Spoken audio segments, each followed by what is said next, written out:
Јас денес имав едно прашање конкретно за вице-премиерот Александар Николовски, но очигледно веќе после вчерашниот роден ден на ВМРО-ДПМН толку е забрзана работата, што веќе Александар Николовски не е со нас, тука е веќе во некоја втора, трета брзина, пошто забрзувате очигледно. И меѓу другото, вчера на роден денот на ВМРО-ДПМН беше потенцирано дека работата на Министерството и на министерот Николовски е еден од клучните факти кои треба да се забележат за работењето на оваа влада.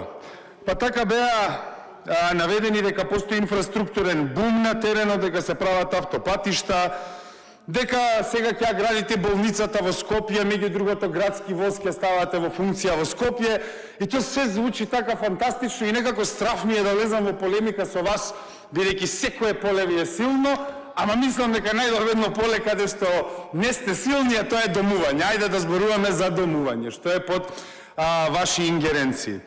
Сега работата е што како што ни се уништува државата преку вашето неградење на автопати во суштина, како што ни се уништуваат градовите со тоа што нема градење на болници, ниту ставање на градски возови во функција, така најнепосредно се уништуваат судбините на граѓаните во Република Македонија, се уништуваат семејствата и најповеќе се уништуваат перспективите на младите со оваа сегашна ситуација која имаме со домувањето.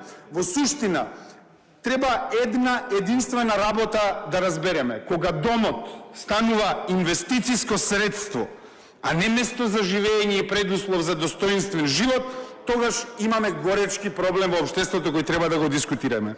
Домувањето е едно од основните човекови права и од урбанистичко прашање, повторно е сведено на социјално прашање заради инертноста на оваа влада која сега ја имаме. Особено треба да разговараме за ова кога се соочуваме со една демографска криза, кога нашите граѓани се иселуваат и домувањето е екзистенцијален проблем за илјадници семејства. Денешната стапица во која се наоѓаат нашите семејства, младите родители и работниците во Македонија, генерално е резултат на свесна и систематска политика. Тоест, тоа е симбиоза помеѓу инвеститорите, тоест бизнис секторот во градежната индустрија и вие конкретно политичарите, тоест министрите, замениците министри, лидерите на партиите кои владеат со нас. И тука се раѓа главната противречност во нашето општество. Противречност која нашите граѓани ја гледаат цело време. Иако постојано имаме се повеќе стамбени единици, истовремено се повеќе наши граѓани не можат да обезбедат стан. Противречноста е очигледна и противречноста не може да се негира. И тука е главниот проблем, што исто така вчера на 36 годишниот роден ден на ВМРО-ДПМН Мицковски рече дека не внел во топ 5 во развој во Европа. Што е проблемот сега, почитуван колега Мицевски? И да е тоа вистина. Еве да кажеме дека вистина, што иако треба да се правиме сите будали дека е вистина. Работата е што развојот не можеме да го гледаме низ економски параметри, фискална стабилност, јачина на институциите, изолирани и така да го коментираме. Ајде ве молам да го коментираме единствениот факт што преку чесен труд во Република Македонија нашите граѓани не можат да си обезбедат достоинствен живот, а решавањето на стамбеното прашање и прашањето со домувањето е предуслов. Зашто е предуслов? Да се создадат нови семејства, да се создадат нови економски клетки во општеството и преку тие семејства, преку тие семејни единици да се стимулира и реалниот сектор во Република Македонија понатаму. Но каде е сега поставена оската? Оската е поставена во шпекулирање во оваа индустрија. Неуспехот на сите власти, вклучително и оваа ваша власт, е систематски. Вие не успевате да создадете дом за секого, туку правите само профит за малкумина. И тоа вие експлицитно го знаете. Доказ е фактот што 300.000 стамбени единици во Република Македонија седат празни, што е речиси 35% од целосниот фонд на станови во Република Македонија. Доказот е во тоа што покрај 300.000 празни станови младите се под кирија или се задолжени на 30 години за стамбени кредити. И најкрајно од се, оние кои не можат ни едното ни другото, се иселуваат од државата која вие ја водите. Денес младиот работник значително многу повеќе треба да одвои од младиот работник пред 10-15 години за воопшто да проба да си го реши ова прашање. И меѓу другото, банкарските индикатори покажуваат дека се повеќе има земање на стамбени кредити, што значи дека во Македонија до стан само преку долг. Тоа е реалноста на ресорот кој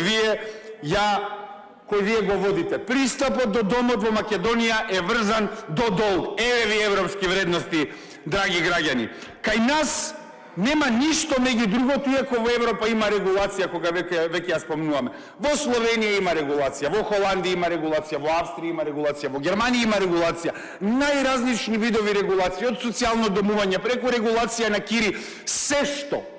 Регулации на склучување на договори. Во Македонија нема ништо. Македонија е еден див запад за урбанистичката мафија која вас ве храни, буквално ве храни, ви ги храни партиите и ве храни вас лично. Вашите семејства живеат од тоа што нашите граѓани не можат да си најдат стан. Вие луксузно летувате, зимувате, што сакате правите затоа што нашите млади работници не можат да си земат стан. И тука е дискрепанцата која се раѓа заради вашиот брак со урбанистичката мафија.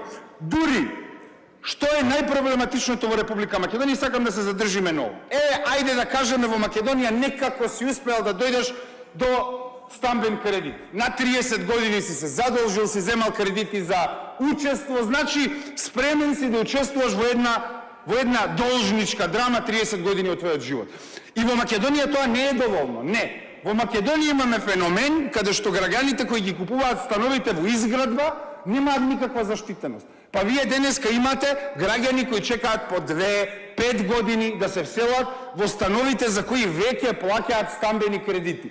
И што се дешава тогаш? Значи, нашите граѓани имаат авансни плаќања, нашите граѓани зимаат должнички обврски, плюс плаќаат кири во голем дел од тие случаи каде што имаат станови кои ги чекаат и им се случува на основа на таа финансиска доверба да чекаат по 2 до 5 години да им се изгради станов. Па потоа имаме случаи кога ќе се вселат, немаат имотен лист, не можат да располагаат со својата приватна собственост. Инаку не, вие, значи, како десничари, ја не знам више што браните. Значи, секоја седмица по едно раскринкување. Ајде приватна собственост, бе. Ајде заштитете нешто у животот во Македонија, ако вие нешто гајле. Значи, нашите граѓани не можат со својата приватна собственост да располагаат. Има два аспекти на ова. Прво, има правна несигурност кај нашите граѓани кои плаќаат станови пред време. Потоа не се врши надзор на авансните средства кои инвеститорите ги користат како безкаматни кредити, си ги префрлуваат на други локации за да градат, па после каснат. Вие како министерство правите нула надзор на тие активности. Последиците се одлив на капитал од граѓаните кои може наместо тоа да се потрошат во реалниот сектор, во продуктивна економија. Последиците се демографска катастрофа, младите се иселуваат заради ова.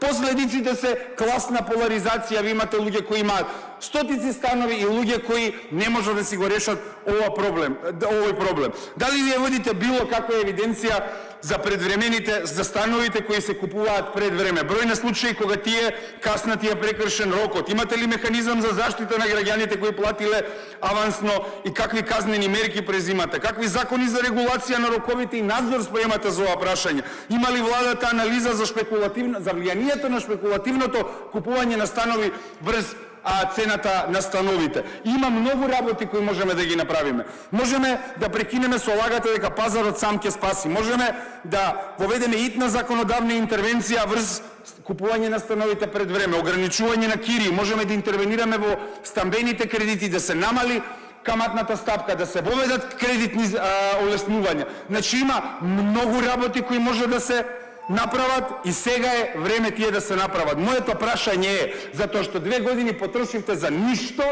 уште овие 2 години имате ли П од план за решавање на кризата со домувањето? Ви благодарам.